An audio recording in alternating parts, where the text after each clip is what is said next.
The rain came in sideways that night. October in Chicago always arrived this way, not gently, not with any warning, but as a verdict. The kind that pressed itself against glass and reminded you that everything warm was borrowed.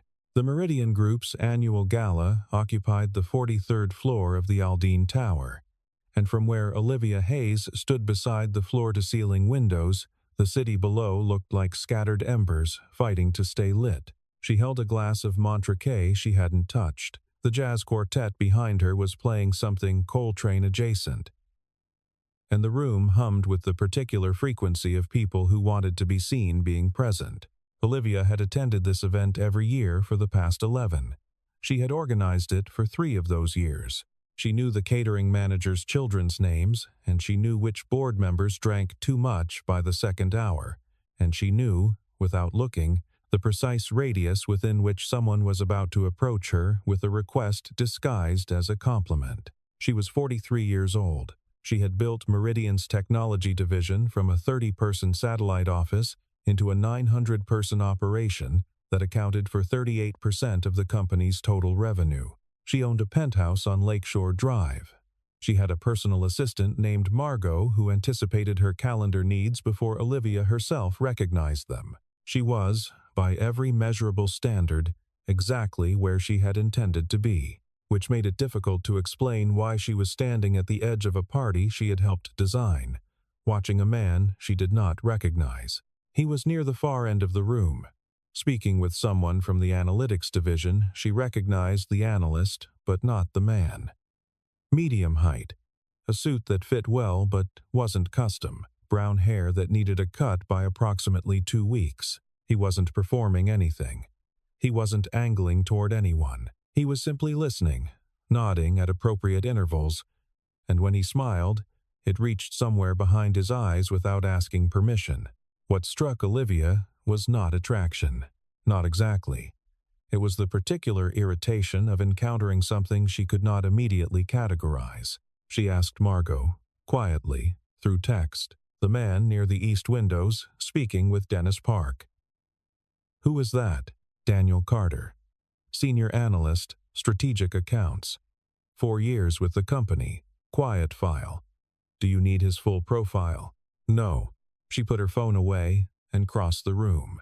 He noticed her approach at the right moment, not too early, which would have suggested he'd been watching, and not too late, which would have suggested he hadn't registered who she was. He excused himself from Dennis Park with the kind of ease that came not from social training but from genuine indifference to hierarchy. "Miss Hayes," he said. "Daniel." She offered her hand. His grip was firm without demonstration. "I don't think we've met formally." "We haven't, though I sat in the 3rd row for your presentation at the Q2 Strategy Summit. Did I say something useful?" He considered this with what appeared to be actual consideration. "You said the company had confused momentum with direction." I wrote it down. Olivia looked at him for a moment longer than was strictly conventional. Around them, the party continued its careful performance of importance. "I've been looking at your department's last quarter numbers," she said. "The Harrison account retention, that was your modeling." "Partly," he said, which was the kind of answer that either indicated genuine humility or sophisticated strategy. She couldn't yet tell which. They spoke for 20 minutes. About the Harrison account, about a structural inefficiency he'd identified in the client reporting cycle that she'd also noticed but hadn't yet acted on. He was precise without being pedantic. He asked one question that made her pause before answering. She noticed, somewhere around minute 17, that he hadn't once attempted to impress her, which was, in her experience, the single most effective way to do so. The rain intensified against the glass. The quartet transitioned into something slower. Olivia was not accustomed to saying things she hadn't planned to say. "Is my age a problem?" she asked. The question came out quieter than she'd intended. Not a flirtation exactly. More like something she'd been thinking and her voice had decided to release without consulting her. Daniel Carter did not answer immediately. He looked at her for 1 moment. Then, he looked at his watch. It was a plain watch, the kind that told time without apology. "I'm sorry," he said. And he meant it. She could hear that he meant it. My daughter is waiting for me. He set his glass down on the tray of a passing server, buttoned his jacket with one hand, and walked toward the elevators. Olivia Hayes stood by the window and watched him leave. She was not accustomed to being left. The Montrachet in her glass was still untouched. Outside, the city continued its argument with the rain. The jazz played on. Around her, people laughed and networked and performed their ambitions for one another. She stood very still and thought about a man who had looked at his watch. Not at her. At his watch. As if something else, somewhere else, mattered more.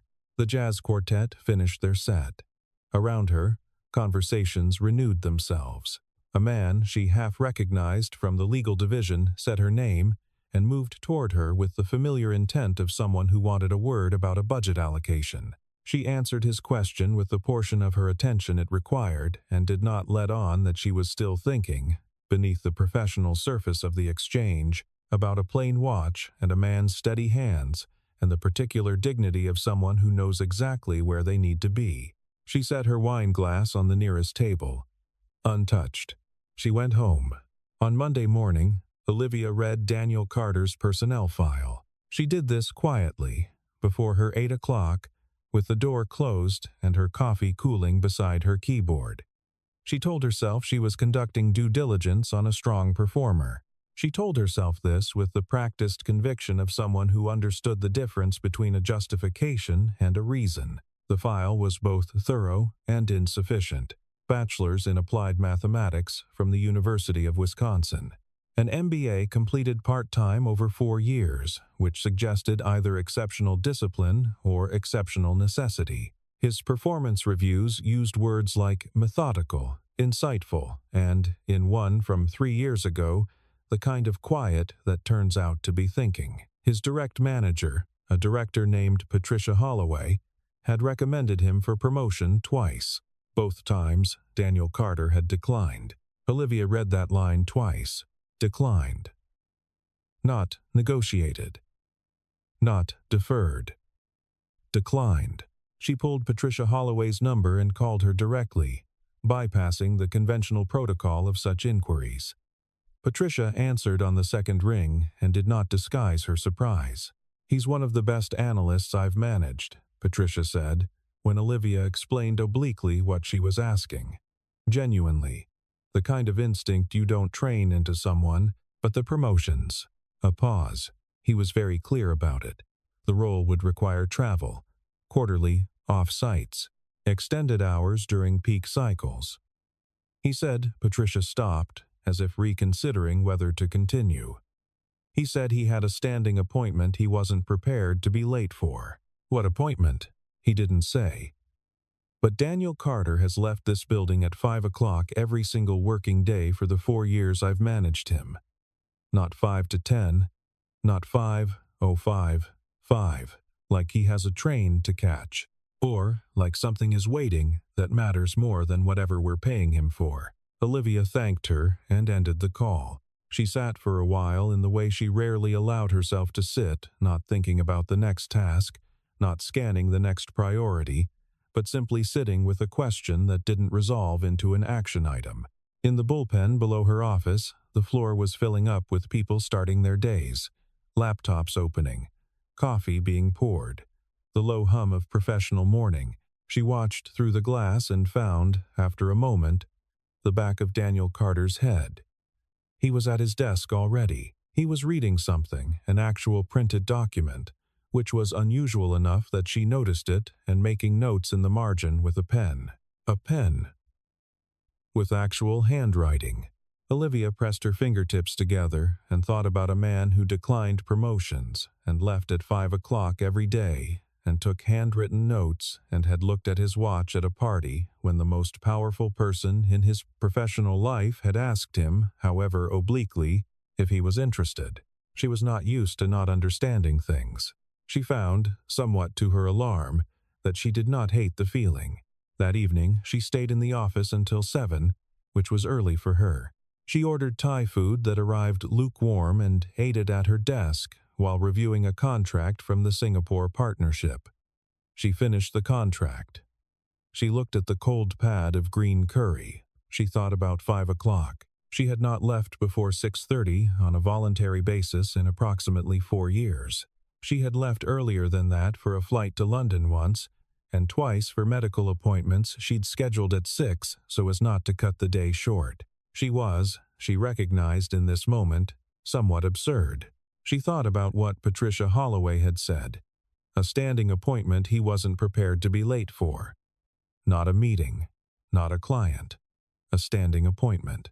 There was a particular kind of discipline in that the kind that came not from external accountability but from internal architecture. You could be late to a meeting because meetings could reschedule. You could skip a dinner because dinners could recur. But an appointment you made with yourself, with the weight of what it represented, that was the kind you kept, regardless of what the day had demanded. Olivia had a great many appointments. She kept all of them. She did not, she now understood, have any appointments that she would check her watch for at a gala. She told herself it was a coincidence. Fairfield Elementary was 3 blocks from the coffee shop where Olivia had taken a Tuesday afternoon meeting with a client from the real estate division. She had finished early. She was walking back to her car.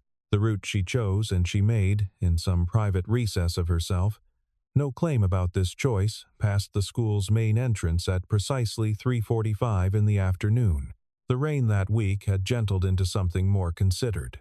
A fine mist that caught the autumn light and turned it silver. She recognized him from 40 feet. Daniel Carter stood on the sidewalk outside the school gate with both hands in his jacket pockets and his face tilted slightly upward, as if he were appreciating the weather rather than tolerating it. He was still in his work clothes, the same navy suit, slightly loosened at the collar. He was watching the doors. The doors opened.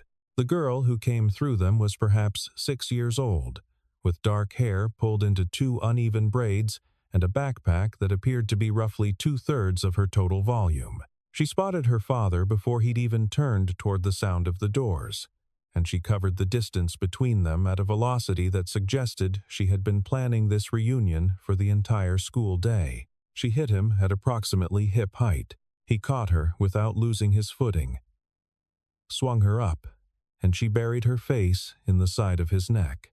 Olivia stopped walking. She was not sure what she had expected. Something more complicated, perhaps. Something that would explain, or at least contextualize, the profile she had been building in her mind.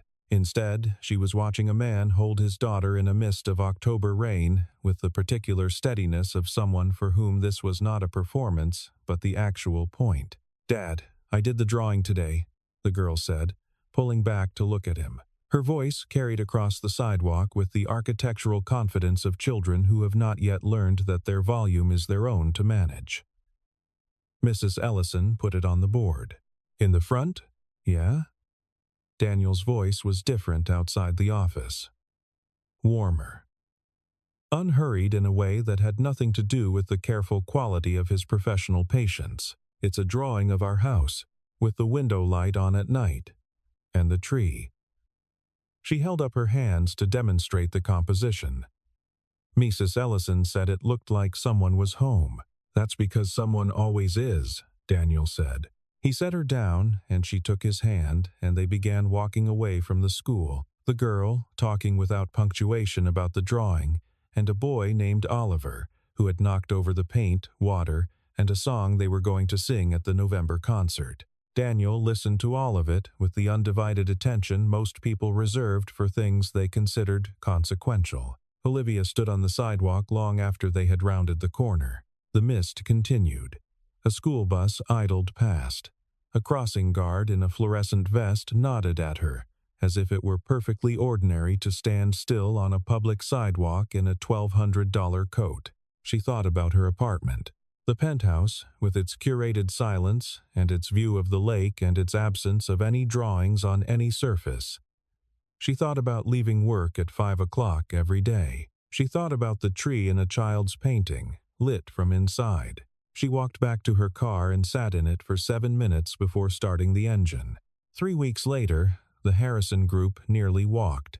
It happened on a Thursday afternoon, with the particular swiftness of crises that have been quietly building for months. Olivia was in a board meeting when Margot sent the message. Harrison's COO, a meticulous man named Stuart Bellamy, had called to express what he termed foundational concerns about the data integrity of the reports Meridian had been providing. He wanted a call in 2 hours. He had used the phrase, exploring alternatives. Olivia excused herself and walked directly to the strategic accounts floor. The room she entered was a controlled form of panic. Patricia Holloway was on a call. 2 junior analysts were rebuilding the data chain in real time. 3 directors were arguing about the origin of the discrepancy in voices calibrated to sound calm while being neither. Daniel Carter was at his desk. He was not on a call. He was not arguing. He was looking at a printed spreadsheet and a legal pad covered in his handwritten notation, moving between the two with the focused deliberateness of someone who had already located the problem and was now building the explanation for it. Olivia walked over. "What is it?" she asked. He looked up. He did not perform surprise at her presence or realign his posture. Third-party data feed from the Henderson Index. There's a 12-day lag that wasn't disclosed in the integration documentation. It's been present for 2 quarters. Harrison's internal team ran their own comparative analysis last week, and the discrepancy flagged against their benchmark. Is the underlying analysis sound? Yes. The conclusions are correct. The timeline labeling on 3 reports is technically inaccurate by 12 days. He slid the legal pad toward her. I've drafted a corrected disclosure and a methodology note that explains why the analysis remains valid. It also explains why the lag, while undisclosed, has not affected any strategic recommendations Harrison has made on our basis. Olivia looked at the legal pad. The reasoning was airtight. How long have you known about this? I identified it 6 days ago, when I was running the Q4 projection model. I flagged it internally. He opened a folder and showed her an email thread that had, apparently, been misrouted by a departmental inbox restructure and had never reached the relevant director. She looked at the thread. She looked at him. You could have walked this upstairs yourself, she said. I followed the reporting structure, he said. The reporting structure lost your flag for 6 days. Yes, that's a process problem worth fixing. Not an argument for circumventing the structure every time the structure has a gap. Olivia picked up the legal pad. She used Daniel's drafted note as the basis for the call with Stuart Bellamy that afternoon. The call lasted 40 minutes. Harrison did not walk. By the end of the conversation, Stuart Bellamy had thanked her for the transparency and extended their engagement by 18 months. At 4:58, she walked back to the strategic accounts floor. Daniel Carter was shutting down his workstation. You saved that account, she said. He looked at her evenly. I identified a problem and drafted a solution. The saving was the call you ran. Don't minimize it. I'm not minimizing it. I'm accurately distributing credit. She wanted to say something about the promotion conversations, about what he was doing here, in this role, when the work he was clearly capable of could take him considerably further. Instead, she watched him put on his jacket. You're wasting your potential, she said, and regretted it immediately, not because it was wrong, but because it was the wrong frame.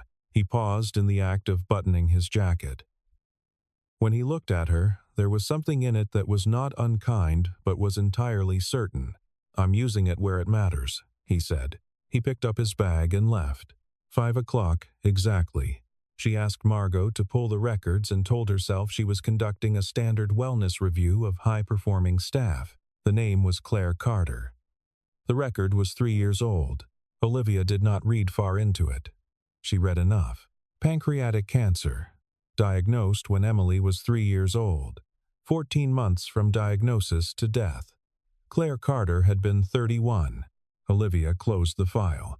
She sat for a long time looking at nothing in particular. She thought about the drawing of the house with the window light on. She thought about a man who left at 5 o'clock every day. She thought about a little girl who had lost her mother at the age of 3 and who now ran across wet sidewalks to reach her father and who painted houses that looked like someone was home. She thought about standing at a gala window with an untouched glass of wine, watching a man check his watch. She had read that moment, she now understood, entirely wrong. Not as a lack of interest. Not as rejection. As a calendar that had been made around something so specific and so essential that nothing else, not charm, not proximity to power, not the ambient pull of adult attraction, could interrupt it. Every day. 5 o'clock. Because there was someone waiting. Because there had always been someone waiting, and because the original reason for that precision, the urgency of a sick wife who needed to see him come through the door, who needed to know the day still ended with him there, that reason had changed form but not weight. Grief was like that. It did not evaporate. It redistributed. It settled into the architecture of a daily life and became the reason for the routine. And in that way, the person you were grieving lived inside the structure of your days long after they were gone. Daniel's 5 o'clock had started as a promise to Claire. It had continued as a promise to Emily. The form had changed. The weight had not. Olivia had spent 20 years building something worth arriving at. It had not once occurred to her to think about who would be waiting when she got there. She was still sitting with that thought at 6:30 when Margot knocked and asked if she needed anything before leaving. "No," Olivia said. "Thank you." "Margot, you've been in here since 4 without moving," Margot observed, with the particular brand of loyalty that expressed itself as gentle record-keeping. "I know. Do you need?" "I'm fine. Go home." After Margot left, Olivia stayed in her office until the cleaning crew came through at 7:15. When they arrived, she gathered her things and went home to the penthouse, which was, as it always was when she returned, exactly as she had left it. She left her office at 4:30 on a Wednesday. She told herself she had a headache, which was partly true. She told herself the day's work was substantively complete, which was also partly true. She did not tell herself that she was testing something, although that was the truest version. She walked to her car in daylight, which in October in Chicago still carried a shock of novelty. The parking garage had a quality of light she had never noticed before, the way the afternoon came in low and amber through the concrete openings. She drove home. In the elevator up to the penthouse, she thought about what she would do with the extra 90 minutes. She could review the Brennan proposal. She could call her friend Cecilia in New York, whom she hadn't spoken to in 3 weeks. She could do the stretching routine her doctor had recommended 6 months ago that she had never once done. She opened the door of her apartment. It was quiet in the way it was always quiet. She stood in the entry for a moment, coat still on, bag over her shoulder. The lake was bright through the windows. Everything was in its proper place.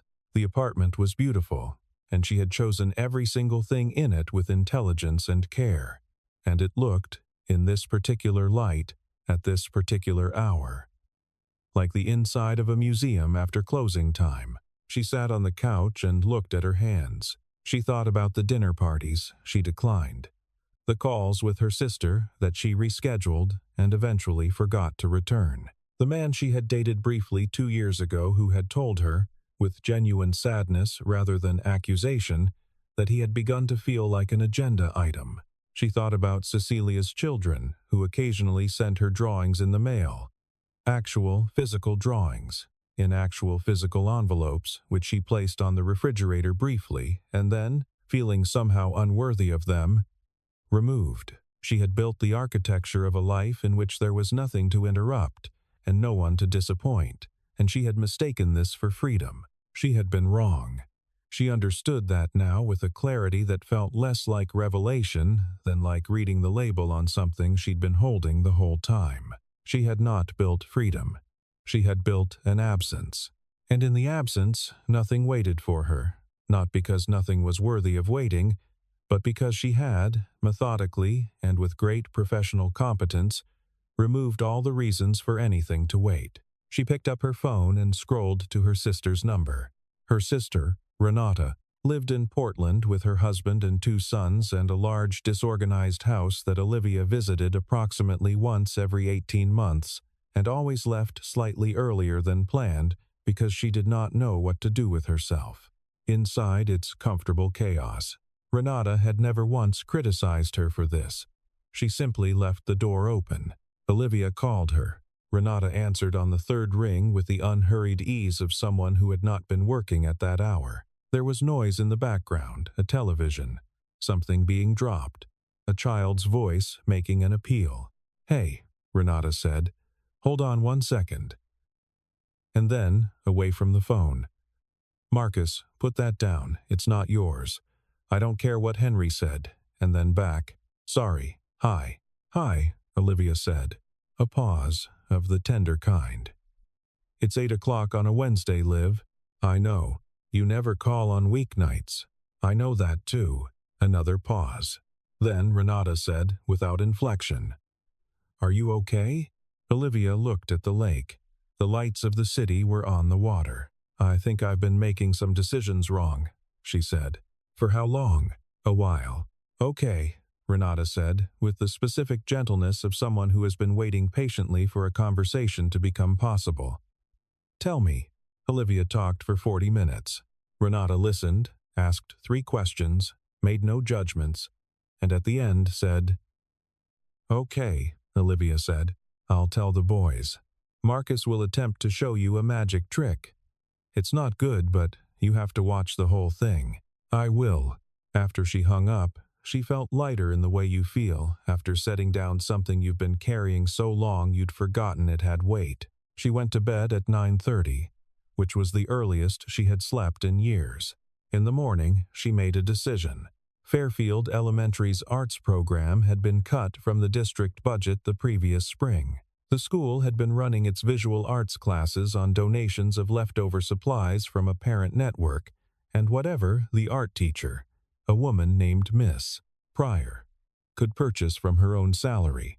Olivia knew this because she had asked. She had not asked in any official capacity. She had simply called the school's administrative office and spoken to a woman named Diane who handled development inquiries. And she had asked what the school needed. Diane, who had clearly been asked this rarely enough that it warranted a pause, had said that the arts program funding had been the most acute loss, followed by library acquisitions, followed by the equipment for the science room. Olivia made 3 transfers that afternoon. She listed the donor name as anonymous for the children. She told herself this was sufficient. The money would reach where it was needed, and that was the point, and whether anyone knew where it came from was irrelevant. She almost believed this. A month later, she received an email through the school's general inquiry form. It was from Miss Pryor. "Dear anonymous donor, I wanted to write to say that the restoration of our art supplies has changed something very particular in my classroom this semester. I have a student, I won't name her, of course, who has a genuine gift. She was working with the ends of pencils before. Last week, for the first time, she had real materials. The drawing she made with them is the best thing I've seen a 6-year-old make in 15 years of teaching. Whatever your reason, it was the right one." Olivia read the email 3 times. She wrote back, "Please tell her she should keep going." She did not sign it. 2 weeks later, she called the school and asked Diane whether they accepted classroom volunteers for administrative support. Diane, again, paused. She began going on Tuesday afternoons. The first Tuesday was awkward in the specific way that Olivia's professional life had, for 20 years, systematically protected her from. She was introduced to 3 teachers, shown a supply room, and asked to sort donation boxes, while a 3rd-grade class had music down the hall. She sorted the donation boxes and did not speak to anyone and drove home. The second Tuesday, a girl came into the supply room while she was there. She recognized the uneven braids before she registered anything else. Emily Carter was looking for construction paper for a project. She looked at Olivia with the frank assessment children deploy before social training intervenes. "You're very tall," Emily said. "I am," Olivia agreed. "Are you a teacher?" "No. I'm helping with the supply room." Emily considered this.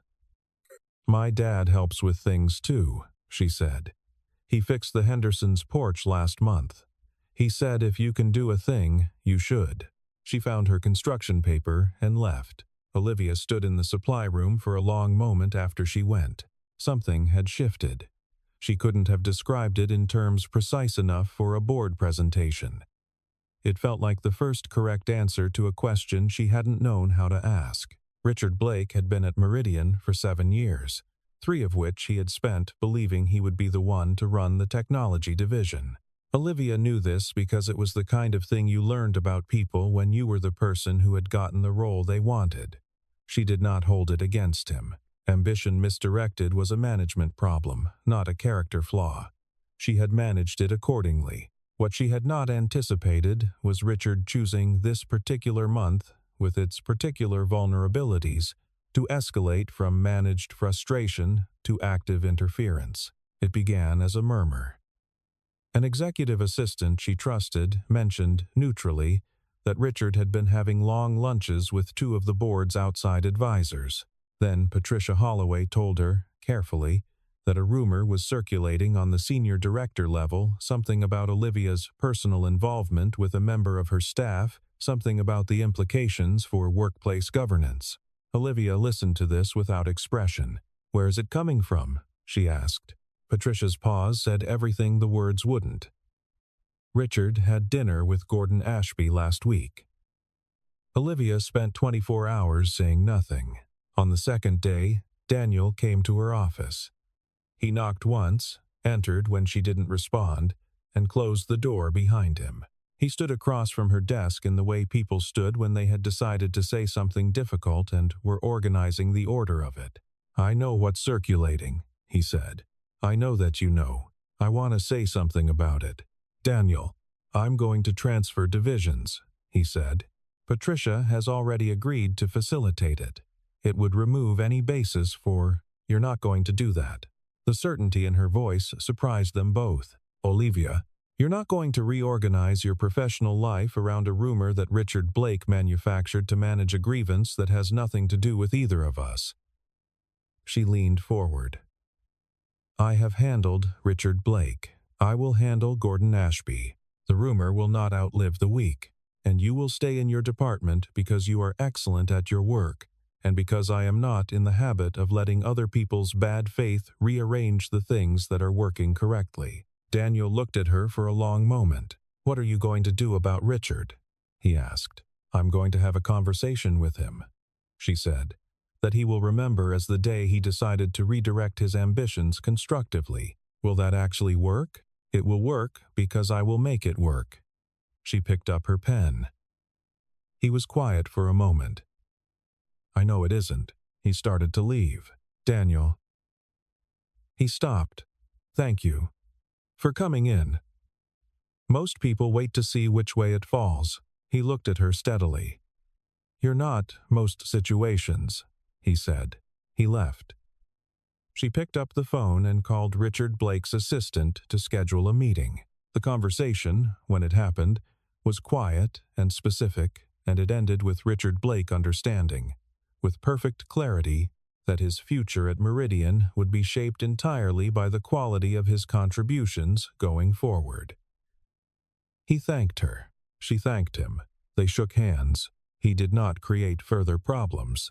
Emily Carter's school concert was a Tuesday evening in November. The invitation arrived. Daniel had written it by hand on a card with a small drawing on the front, which she realized with some delay had been made by Emily on a Monday. It said, "The second grade is performing. There will be hot chocolate in paper cups. If you'd like to come, we'd like you to." Olivia held the card for a long time. She had 6 things scheduled for Tuesday evening. She moved all 6 of them. The gymnasium of Fairfield Elementary had been decorated with paper stars and silver streamers, the kind of decoration that was indisputably made by small hands and was, because of this, more beautiful than anything produced by a professional event planner. The folding chairs filled quickly. Olivia found a seat in the 3rd row beside a man with a sleeping toddler on his shoulder and a woman who was already crying preemptively. Daniel arrived 7 minutes before it started and found her without any apparent difficulty. He sat down beside her. "You came," he said. "I said I would." People say they will. I moved 6 meetings, Olivia said. He was quiet for a moment. Then he smiled, the real one, the one she had noticed at the gala, the one that required no maintenance. Thank you. The second grade took the stage in 2 rows, wearing the mismatched formality of children who have been told this is a special occasion without being told what that means exactly. Emily was in the front row, left side. She scanned the audience with the systematic focus of someone conducting a visual sweep, and when she found her father, she raised her hand briefly in a wave that was entirely dignified for a 7-year-old. Then Emily found Olivia. She did not wave again. She simply looked, with the frank and certain recognition of a child who catalogs things. Then she looked at her father. Then back at Olivia. She smiled. The second grade sang 4 songs. One was in Spanish. One was a round that went slightly irregular in the middle and recovered itself with the kind of collective improvisational grace that only children and jazz musicians manage. The third was a slow arrangement of something old, something that in different hands might have been melancholy, but in the mouths of 22 7-year-olds became simply true. A song about home, about the particular sound of a door opening, about the ordinary shape of love. Olivia listened to it and looked at her hands in her lap. She was not a person who cried in public. She was not a person who cried anywhere, generally. The song made her throat close. She pressed her lips together and breathed and did not cry, and Daniel, beside her, said nothing and did not look at her, and somehow this was the most considerate thing anyone had done for her in a very long time. After the concert, there was, as promised, hot chocolate in paper cups. Olivia stood with Daniel and Emily in the gymnasium corridor while the crowd worked its way toward the folding table, and Emily gave a detailed performance critique of her own concert that was simultaneously accurate and unstintingly complimentary to her colleagues. Oliver was flat on the third song, Emily said, with the judicial gravity of someone who had studied the matter. But he was looking at his mom. I think that's why. Hard to sing when you're looking at someone you love, Daniel said. Emily considered this. Is that true for everything, or just singing? He looked at Emily. Then, briefly, almost without intending to, at Olivia. Probably most things, he said. They walked out together into the November evening. The mist had returned, softer now, without the October edge. Emily walked ahead of them by a few feet with the confident independence of a child who knows her radius exactly and never exceeds it. She's extraordinary, Olivia said. She is. No modesty in it. Simply agreement. She's also in the habit of making judgments about people that turn out to be correct. She decided she liked you after the supply room. She told you that? She said you listened to her like you meant it. She finds that unusual in adults. Olivia was quiet. So do I, Daniel said. They walked another half-block in comfortable silence. Emily had found a puddle and was navigating it with elaborate care, 1 foot on either side. She looks like her, Olivia said. She had not intended to say it, but the evening was gentle and it came out. Daniel did not flinch. The braids, yes. Claire wore her hair that way when she wasn't working. He watched Emily negotiate the puddle successfully and move on to the next investigation. Emily doesn't remember her well. She was 3, but she knows her from photographs and from what I tell her, which I try to make good. What do you tell her? He considered. That her mother was funny in the way that catches you off guard. That she was a morning person, annoyingly so. That she would have been at every one of these concerts and would have been the one crying before the first song finished. She sounds like someone to have loved. She was, he said simply. Emily had circled back to them, holding a small stone she'd found in the gutter. It's quartz, she announced. Almost certainly, Daniel agreed. Olivia, do you collect rocks? I've never tried. You should start, Emily said, with the generous authority of the recently converted. I have 14. Dad made me a shelf. She placed the stone in her coat pocket and resumed walking, satisfied. Daniel and Olivia followed. The street was quiet. The lamps were coming on. The hot chocolate place was at the end of the block, lit warmly from inside. The kind of small establishment that looked exactly like what it was. "You moved 6 meetings," Daniel said, as they reached the door. "I told you." "I know. I'm noting it." She looked at him. "Is that different from something else?" "Yes," he said. He held the door. "It's different from everything else."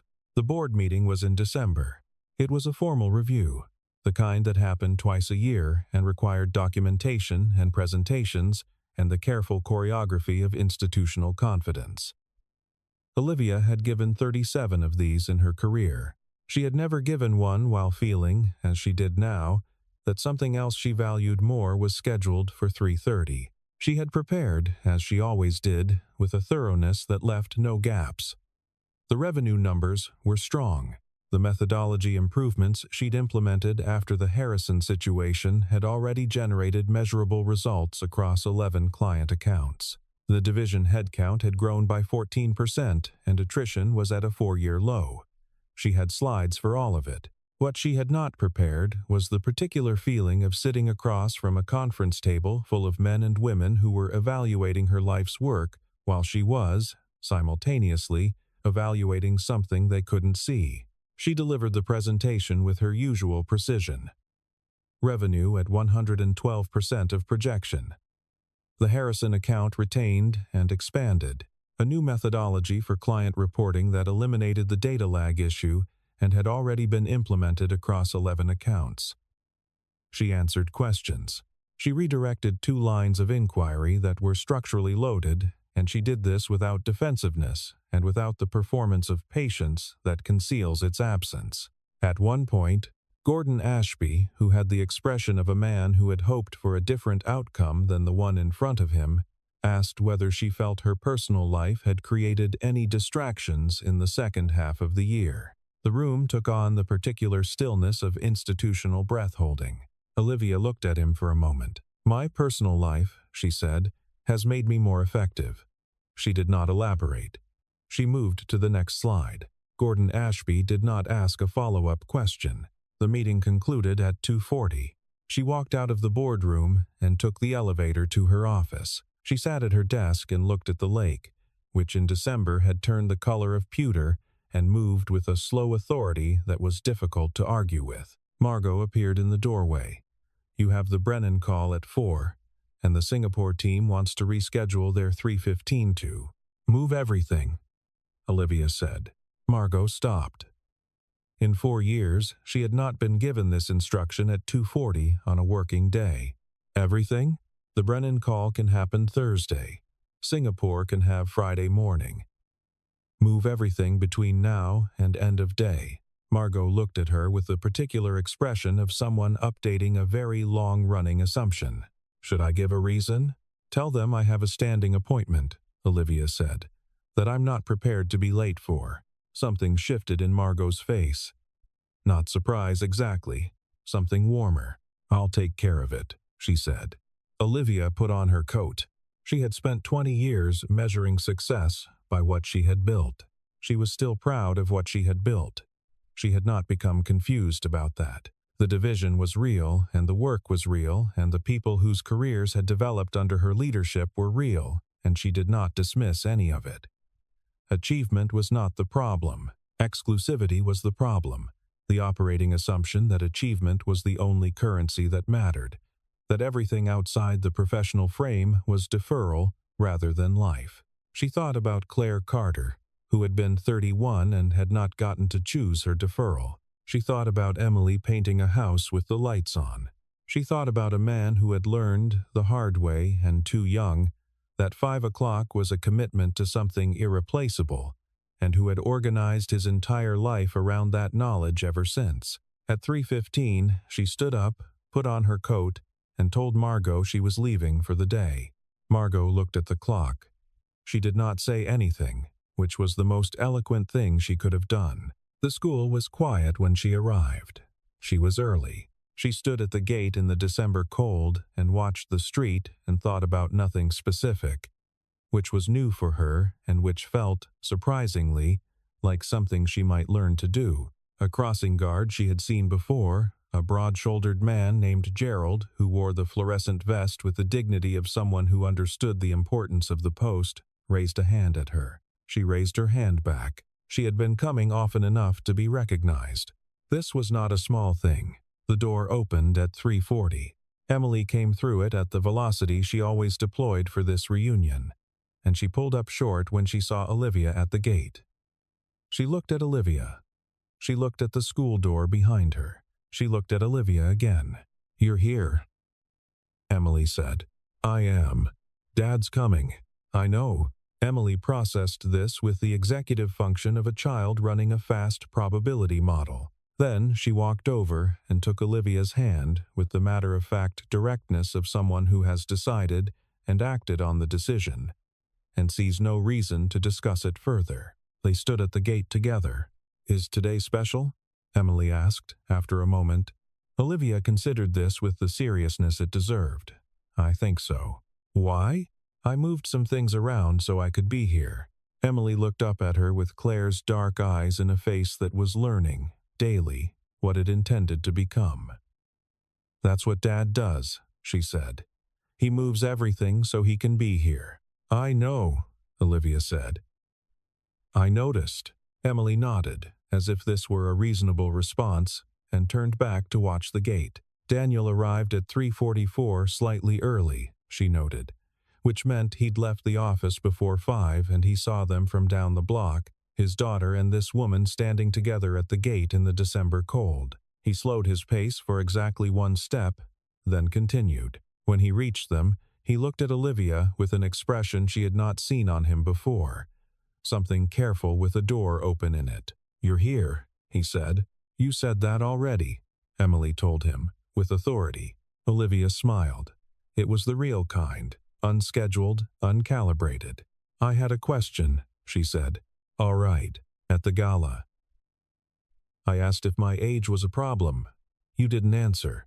The corner of his mouth moved. "I had to leave." "You did. But now you don't." He looked at her for a moment in the December light. Emily had noticed a leaf on the sidewalk and was inspecting it with the intensity she brought to all investigations, and was therefore temporarily occupied. "No," he said. "Your age was never the problem." "What was?" He was quiet for a moment. Not the evasive quiet, the thinking kind. "Timing," he said. "The timing wasn't right. You were in one life and I was in another, and the distance between them was the kind that doesn't close by wanting. And now?"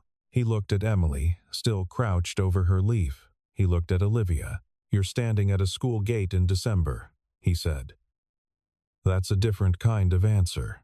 Emily stood up. "It's a sycamore leaf," she announced. "I'm keeping it."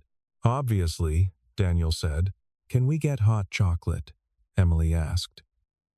She directed this at both of them with the diplomatic neutrality of someone who had already decided the answer and was asking as a courtesy. They walked down the block together in the December cold.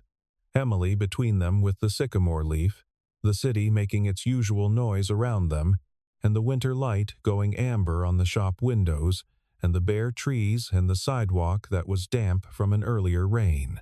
Nothing had been resolved in the ways that paperwork resolves things. There were no contracts, no certitudes. There was a man who kept his promises and a woman who was learning what to promise, and a small person between them carrying a leaf with the gravity it deserved. Olivia did not check her phone.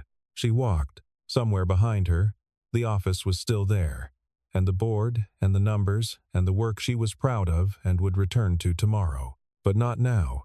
Now the light was gold on the street and the hot chocolate was 2 blocks away, and someone was talking about the precise number of points on a sycamore leaf, and the world, for the length of this walk, was the size it needed to be. She thought, briefly, about the question she had asked at a party in October.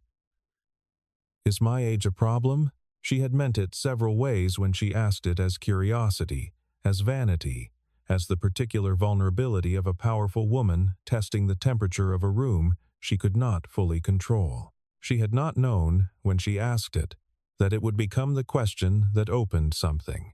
She understood now that age had nothing to do with it. It had been about what she was oriented toward, what she was building, and for whom, and whether anyone would be there when she arrived. The answer was getting clearer. Emily reached the door of the coffee shop and pulled it open with both hands and looked back at them with the expression of someone who has been patient long enough. "Come on," she said. They came.